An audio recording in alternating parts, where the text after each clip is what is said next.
জাতীয় নির্বাচনের মাঠে এবার বড় পদক্ষেপ বিএনপির। ঘোষণা দিয়েছে ২৩৭ আসনে প্রার্থীর নাম।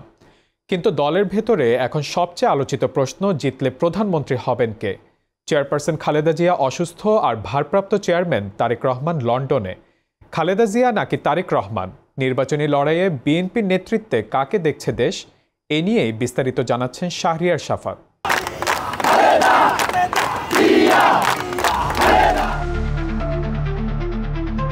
আগামী জাতীয় সংসদ নির্বাচনের জন্য ২৩৭টি আসনে দলীয় প্রার্থীদের নাম ঘোষণা করেছে বাংলাদেশের অন্যতম প্রধান রাজনৈতিক দল বিএনপি।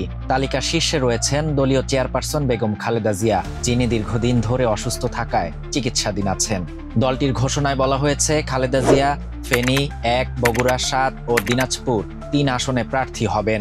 অপরদিকে ভারপ্রাপ্ত চেয়ারম্যান তারেক রহমান বগুড়া ৬ আসনে প্রতিদ্বন্দ্বিতা করবেন। তবে নির্বাচনী প্রচারে কে নেতৃত্ব দেবেন এবং নির্বাচনে জয়ী হলে প্রধানমন্ত্রী কে হবেন, এ নিয়ে এখনও বিএনপি কোনো আনুষ্ঠানিক ঘোষণা দেয়নি।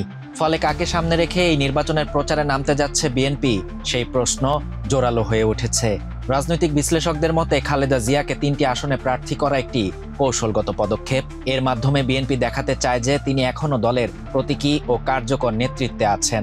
অন্যদিকে দলের বেশিরভাগ কার্যক্রম এবং কৌশলগত সিদ্ধান্ত লন্ডনে থাকা তারেক রহমানের নির্দেশনাতেই পরিচালিত হচ্ছে। বিএনপির স্থায়ী কমিটির সদস্য সালাউদ্দিন আহমদ জানিয়েছেন, দলের প্রত্যাশা তারেক রহমান প্রধানমন্ত্রী হবেন আর খালেদা জিয়া সুস্থ হয়ে পুনরায় সক্রিয় নেতৃত্বে ফিরবেন।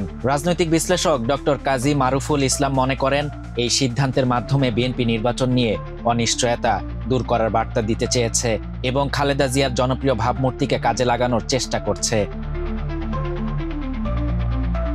এদিকে লেখক ও বিশ্লেষক মহিউদ্দিন আহমদের মতে, তারেক রহমানের দেশে না ফেরা, কবে ফিরছেন তিনি তা নিয়ে সুনির্দিষ্ট কোনো তারিখ এখনও তার দল জানাতে পারেনি এবং নেতৃত্বের স্পষ্টতা না থাকা বিএনপির জন্য একটি বড় প্রশ্ন রয়ে গেছে।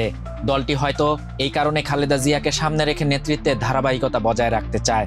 সবশেষ বিএনপির মধ্যে যে চিন্তা জোরালো তা হলো, দলটি ক্ষমতায় এলে সরকারের নেতৃত্বে থাকবেন তারেক রহমান, তবে তার দেশে ফেরার সময়সূচি এখনও অনিশ্চিত।